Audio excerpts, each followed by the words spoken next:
yaffe nga twemawule gyotobadde ndi wano ku St. John's Namuyenje Secondary School era nga tuze okulaba engeri amasomero ge teeseemu okuggulawo omwezi ga January nga tujjukira amasomero gamaze ebbanga ddene nga maggale nga abayizi bali waka nga abasomesa nabo abasinga obungi bali mu gyabwe emirala gye beekolera bokka nga by'okususa babivaako.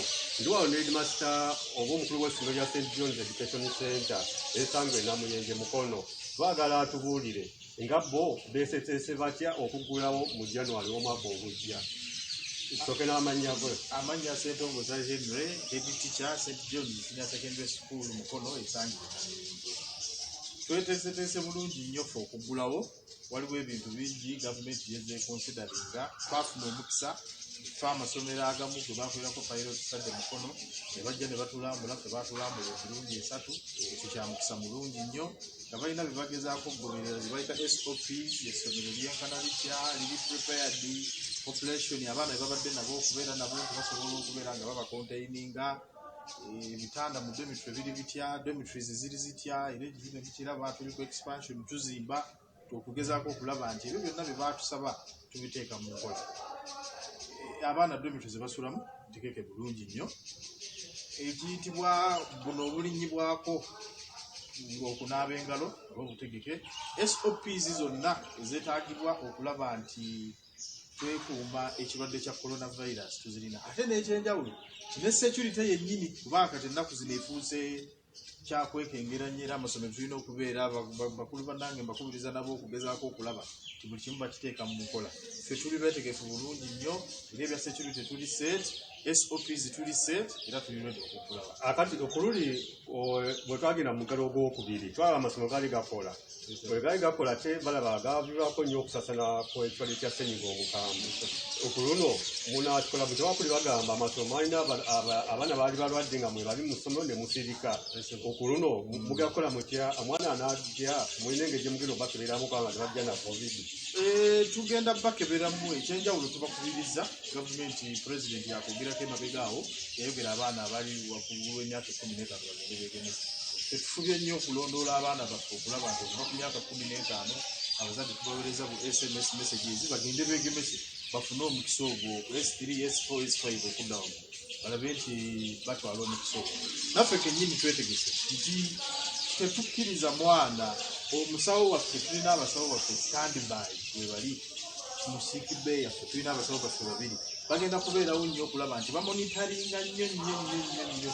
Gavumenti etukubiriza nnyo this time round okulaba nti twetegeka nga bwe gambye nti ffe twakoleddwako pilot study mu masomero mu Mukono era tuli ready nnyo okulaba nti tunganga obuzibu bwonna okulaba nti abaana ku this time round tebaddamu kulwala.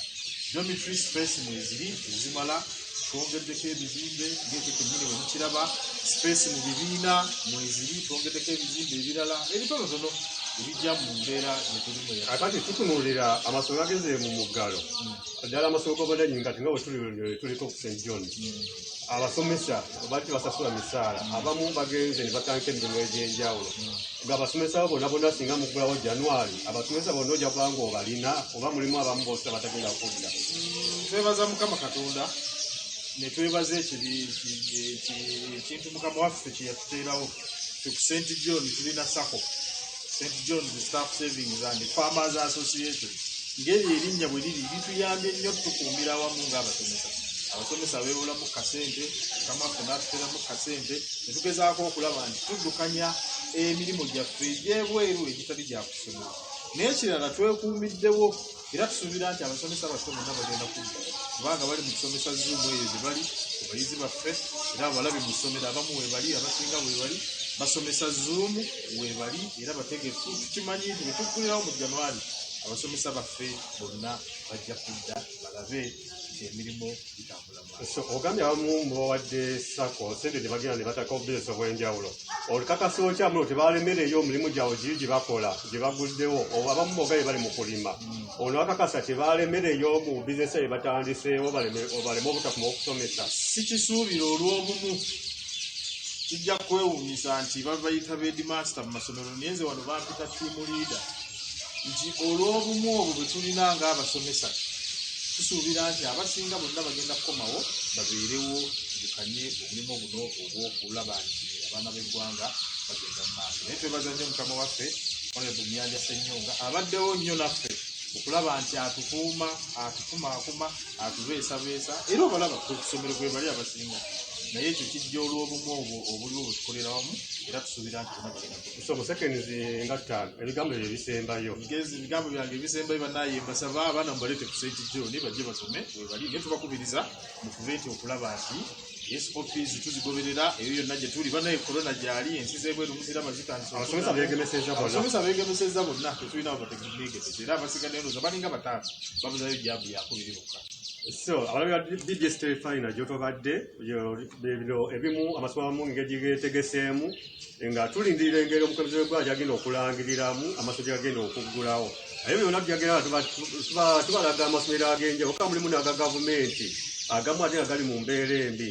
Tujjagala tujjayo ebifaananyi ebyo eby'enjawulo okubalaga ddala abaana banaasomera okukomawo okusomera mu bibiina ebyo oba n'agamu ago bali gajja kubanga tekasobodde kuddamu kuggulawo. Ebyo byonna BDS Final ejja kutambula mu bitundu ebyenjawulo mu disitulikiti y'e Mukono kulaba nga tubatuusaako ensonga zonna paka January amasomero bwe ganaggulawo.